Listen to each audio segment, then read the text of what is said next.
Hi, everyone. Welcome to the Bold, Beautiful Borderline podcast. It's your host, Sarah, and today I'm on my own. It's been a while, and I feel sort of nervous, kind of like, ooh, how many times am I going to fuck this recording up and have to edit it? Which is funny because the topic of this episode is all about shame. But before we talk about that, happy fucking Pride, you guys. There's never been a time more important for us to fight for our rights and celebrate who we are. So happy Pride, and thank you to the allies out there fighting alongside of us. Okay, so shame. I want to tell you guys a little story that is not so little and not a one-time story. It's been the theme of my life for the past couple of weeks. I live rural. We have a tiny little plot of land, about a half acre, which seems small until you have it and you have to manage it. And you have chickens and you have a garden. You have 2 dogs and 4 cats. Okay, so shit is crazy over here. I didn't think it would be this hard to manage it all. And we have an older home with some quirks and some illegal add-ons that aren't. Actually, the add-ons are pretty cute, I'm not going to lie, but they're a little slopey.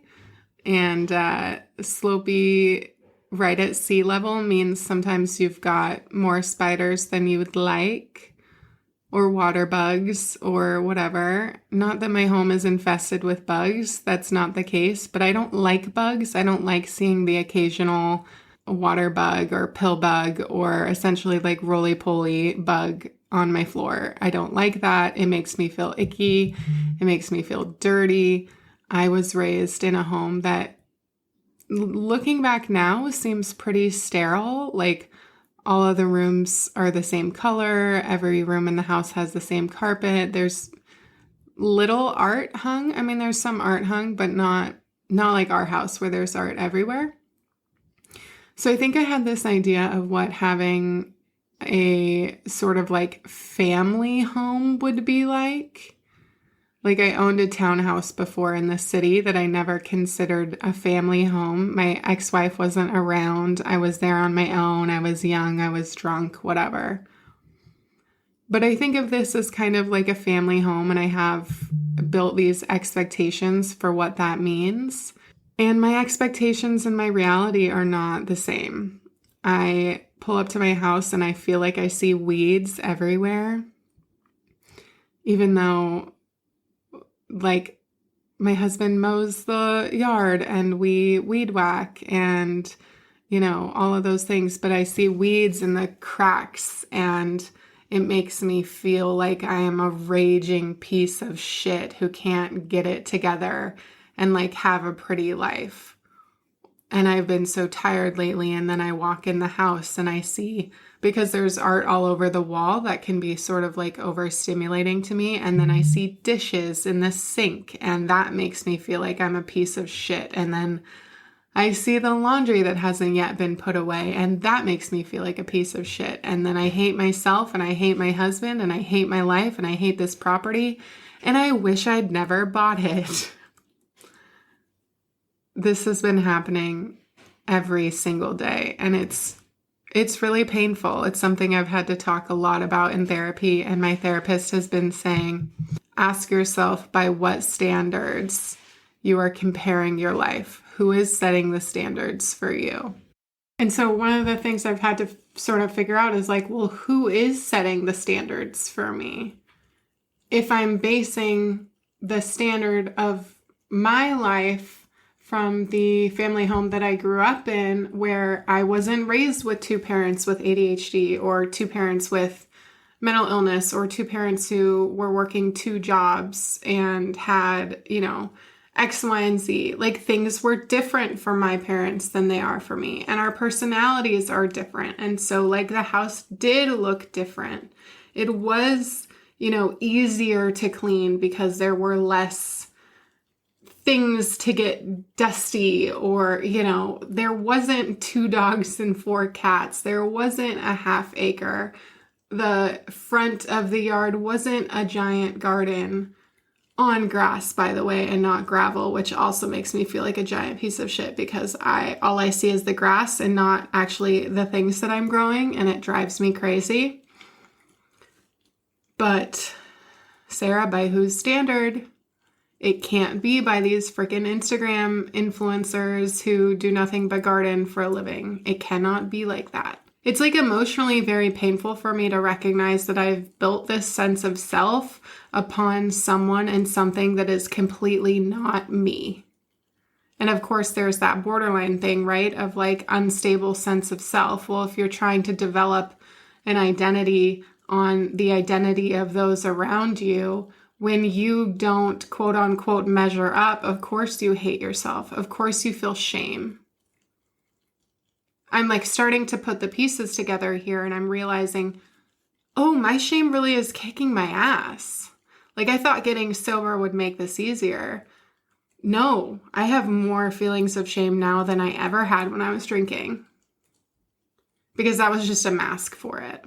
But shame has really been sitting heavy for me lately, and it's been eating me up, and it's been spitting me out, and it's been making me sick, and I'm trying to figure out how to fight it. And one of the things that I'm doing is like talking to myself. You know, like literally this morning I sat on the edge of my bed and I said, I'm going to have a good day. I'm going to have a good day. I'm going to have a good day.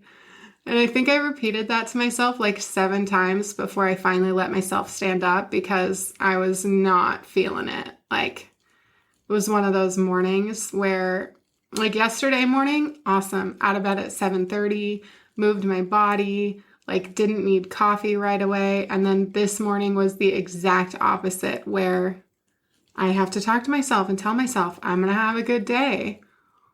Or I fall into this pattern of thinking, I'm going to have a terrible day. Everything's bad. I'm bad. What's the point? And then I realized like the whole self-talk cycle has been based in shame. I was listening to this podcast that was saying like alcoholism is the opposite of community, right? Like you really can't have community when you're actively engaged in your addiction because it's your best friend. It will always come first. And I was thinking like, well, shame is the thing that's preventing me from having community because I feel afraid of having someone come to my house because what if they will see the weeds, you know, or what if they think my garden is whatever, or what if they think like, I don't even know what they would think. I don't even know what they would think, but I've developed all of these potential ideas maybe, or maybe it's just a feeling deep in my gut that I believe that I will have if someone visits my home that prevents me from letting them visit my home because I don't want to have that feeling. But like newsflash, Sarah, you're having it anyways. I don't know. I'm sitting with shame. I'm really having a lot of thoughts about it. And so let's talk about like there is an actual purpose to shame. So we always say in therapy, like guilt tells you you did something bad. Shame tells you that you are bad. And socially speaking, feeling bad can actually be like an a maladaptive, but effective strategy for avoiding rejection. Like the purpose of shame is to act as sort of this indicator that helps us adhere to social and group norms, preventing us from feeling rejected or abandoned by other people. It's no longer an effective tool for us in that like we have better communication skills now than shame was, you know, originally, however many years ago. Like we've evolved to be able to protect our relationships, but it is a survival strategy. And so if you don't have the tools or the sense of self, the confidence, the example, the whatever for how to have communication with other people when you're feeling bad or you're trying to compromise or you're trying to whatever, then shame is a way to help you survive. Like a good example would be let's think middle school. If someone makes fun of you for not doing the quote unquote right thing in gym class, like if you are sitting out of playing soccer and someone makes a shitty comment to you, that will make you feel bad. And so then maybe the next time you will play soccer, even if you want to sit out or should sit out. That's a way of having social connection. It may not be effective because the person's an asshole, but it can make you feel better about your behavior by doing the thing. You might think, oh, I won't be shamed by someone else, or nobody will say or do anything that's mean to me if I just do this thing, X, Y, and Z. It's a form of peer pressure, essentially, to yourself. Another sort of helpful component of shame is like where morality is concerned. If you do something wrong and so you're feeling guilty or you're feeling shame, then you can sort of learn from that experience. I think the difference between guilt and shame, though, here is like the ability to differentiate between I did something bad and because I did something bad, I am bad. I think those of us with BPD tend to fall on that second end where any example that we are bad reinforces an already underlying belief or feeling that we are bad.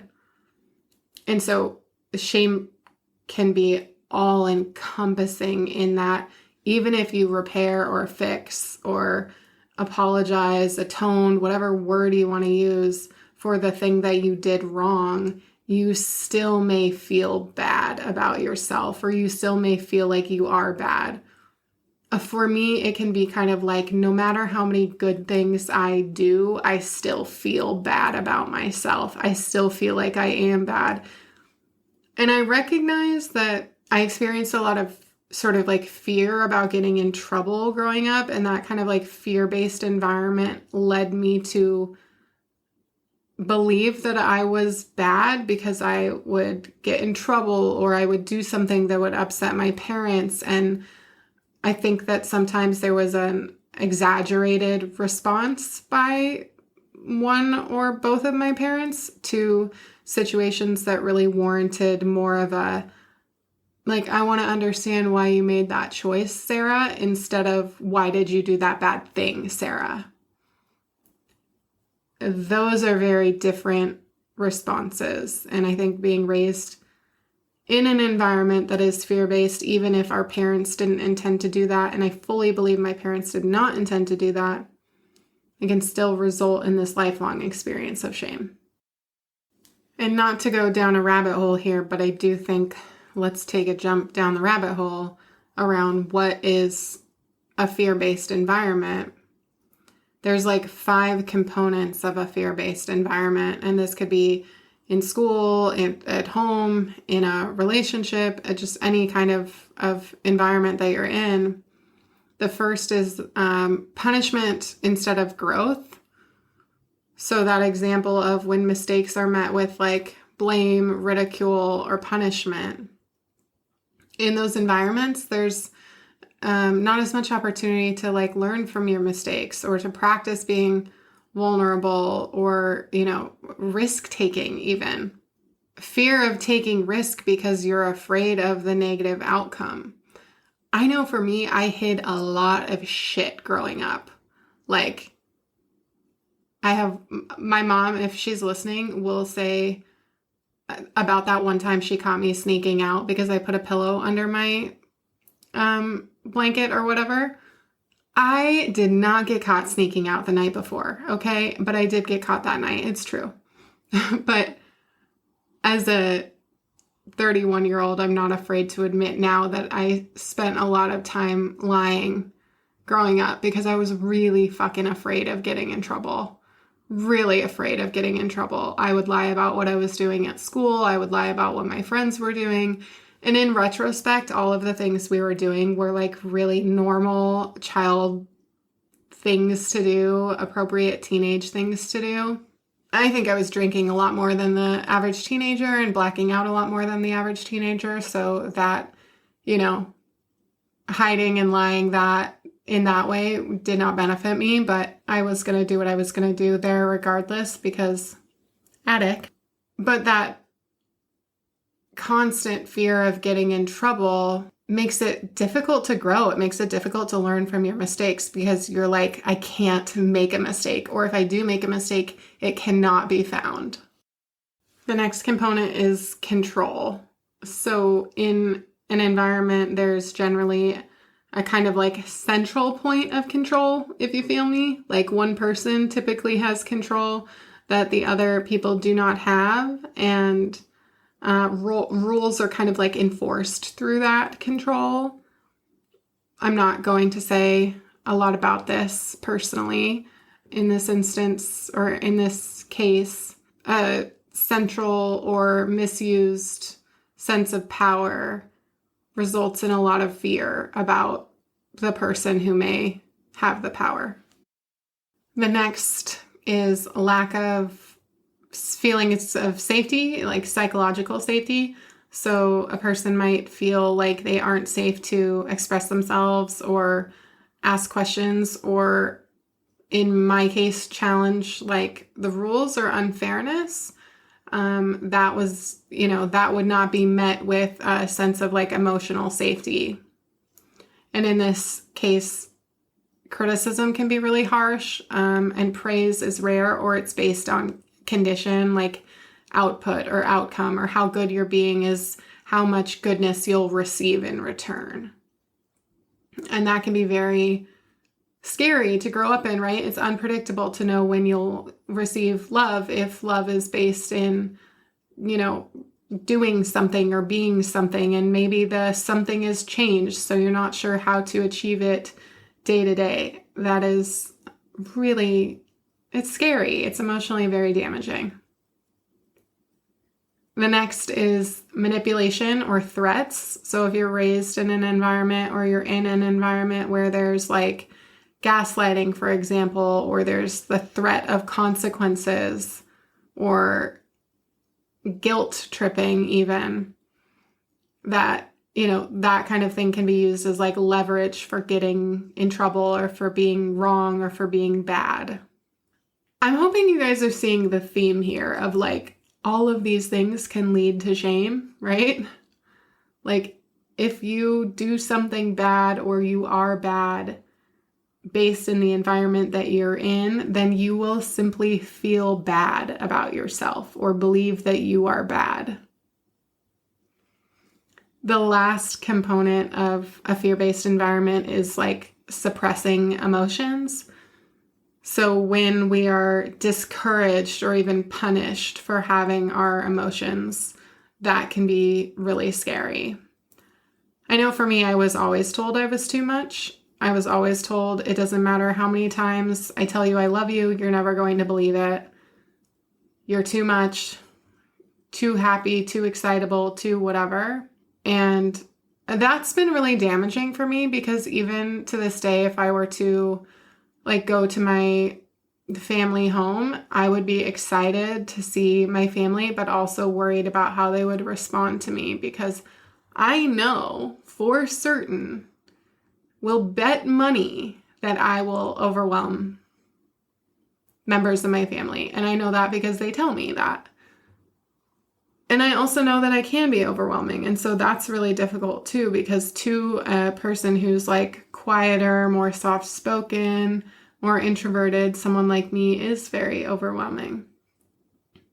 But that in childhood is a lack of acceptance, and it breeds a lack of acceptance in ourselves. So 5 components: punishment, control, lack of safety, manipulation, and emotional suppression. I'm not going to lie, I wasn't really expecting to talk about like a fear-based environment at all, and I'm feeling sort of, I guess, guilty, because I have to analyze my own childhood in order to talk about that, and I feel like I'm not supposed to do that. Like, if my mother were to be listening, for example, like she might be upset with me or angry with me, and then I might get in trouble. And it's this whole cycle, right? Of like, oh yeah, okay, I see it. And it's nobody's fault, and people did the best that they could.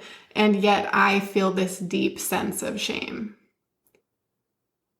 I feel shame about the weirdest things. I feel so much shame about this podcast that even after 5 years, to people that I've known and loved, a person who gave a speech at my wedding to my ex-wife, I've literally never mentioned this podcast to. Which, I'm not fucking stupid. I know that he sees stuff about it. Like, we follow each other on Instagram. I love him. He loves me. We've never spoken about it because I still feel so much shame about my mental health. And it comes up in, for me, avoidance, big time avoidance. So naturally, I am interested in how it impacts other people. And I love this portion of the podcast when I'm on my own, but I get information or data from the community and listeners about their experience. So I have a couple of just brief pieces of data to offer.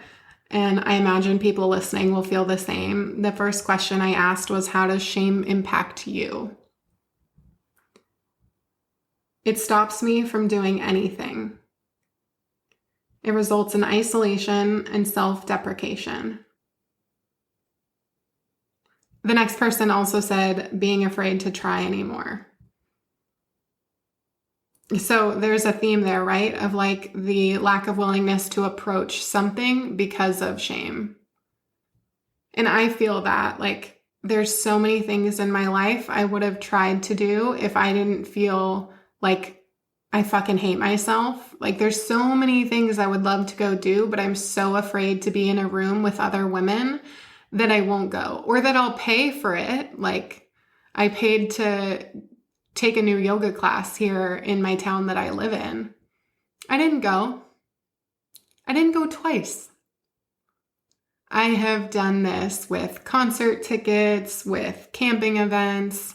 I have done this with so many things where I fully intend to go. And then when it comes down to it, I can't go. I am, like this person said, or like the next person said, it fucking immobilizes me. Yeah, I'm immobilized by this fear and this sense of, I know that other people will hate me because I hate me. Another person said, shame is the cop inside my head, stopping me before I even start. I thought that was a beautiful description. Shame leaves me feeling disgusting. Another person said, deep feeling of unworthiness. And it pushed me further into isolation. So we can see the negative outcomes of shame, right? Duh, of course, negative outcomes of shame, that speaks for itself. There's research about this. But when you think about the stories and you hear it from other people and it becomes more real, I can't help but feel so sad for those of us who experience shame in a bigger way than the average person would experience it.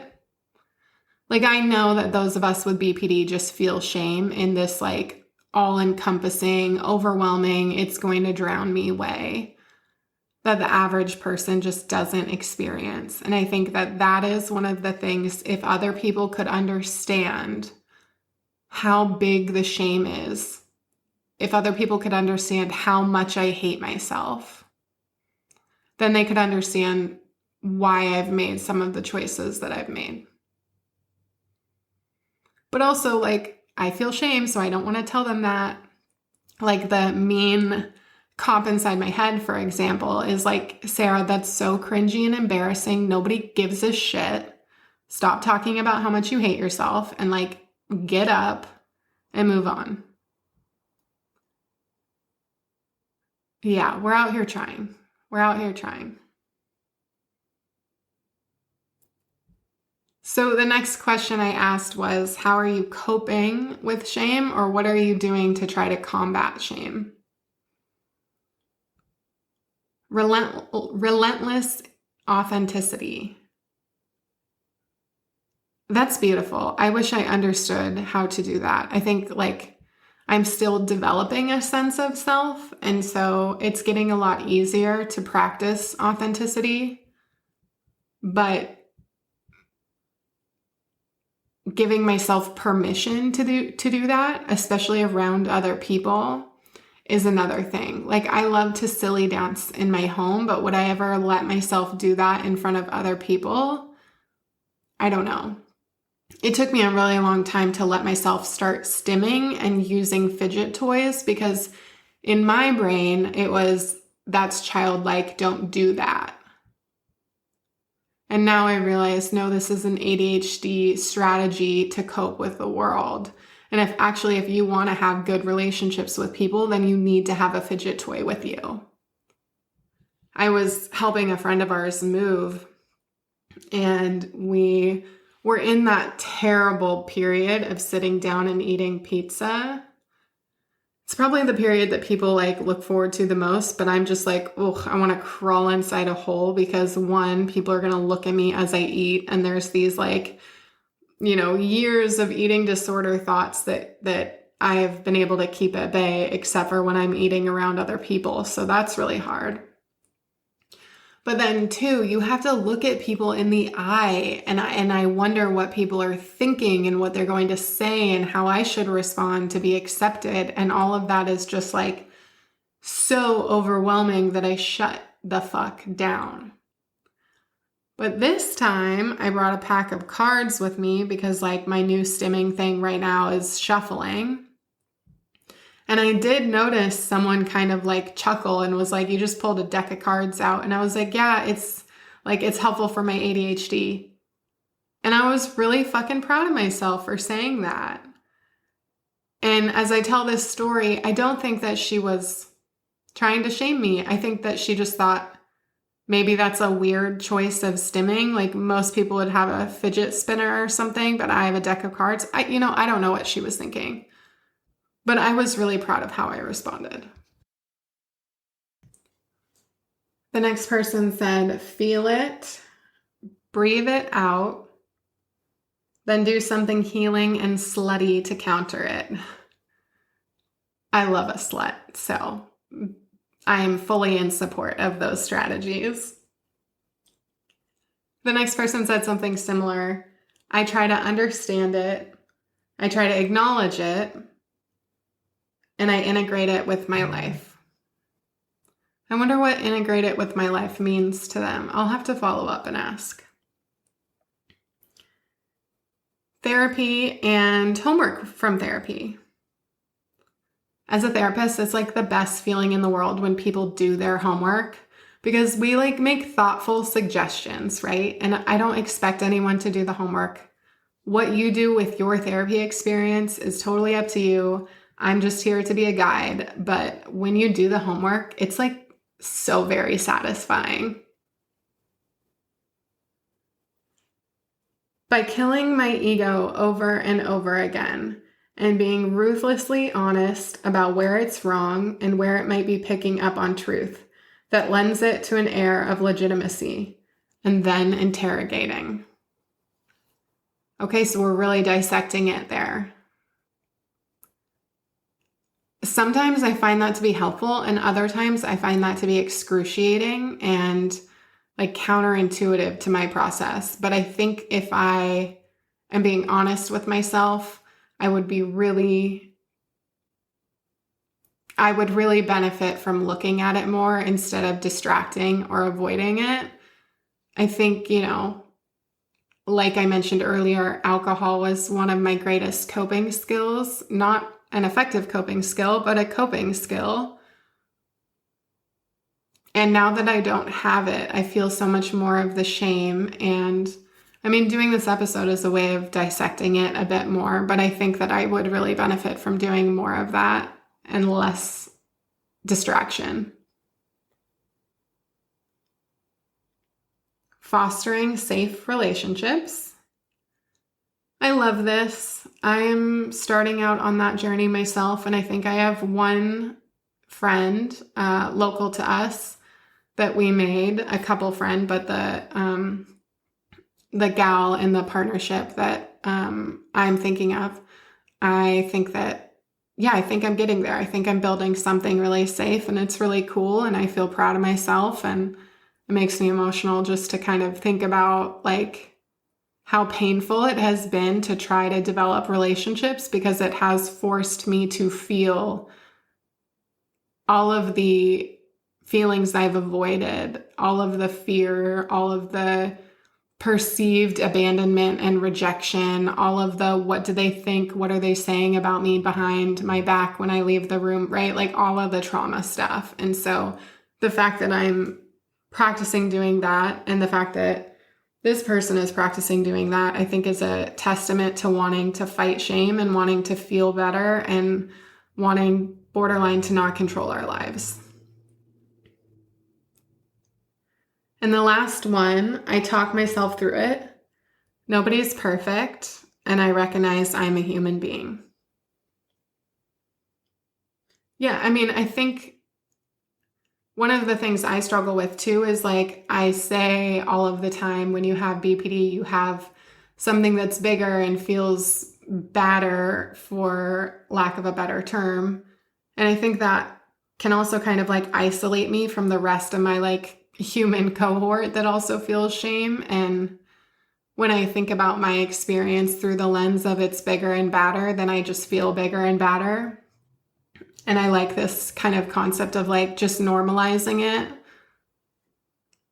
and being with it, and then, you know, arguing with it, essentially. I'm learning to do the arguing, the fighting back, instead of just accepting it as it is and letting it, you know, chew me up and spit me out. Okay, you guys, shame. This is a hard topic. I'm going to start talking about this more on the podcast, I think, with people, because I don't want to feel so alone in it. And it's overwhelming and it's had such negative impacts on my life. And I want to have a better life and I want to have better relationships. And I think that in order to do that, I have to tackle this shame. Thanks for being here.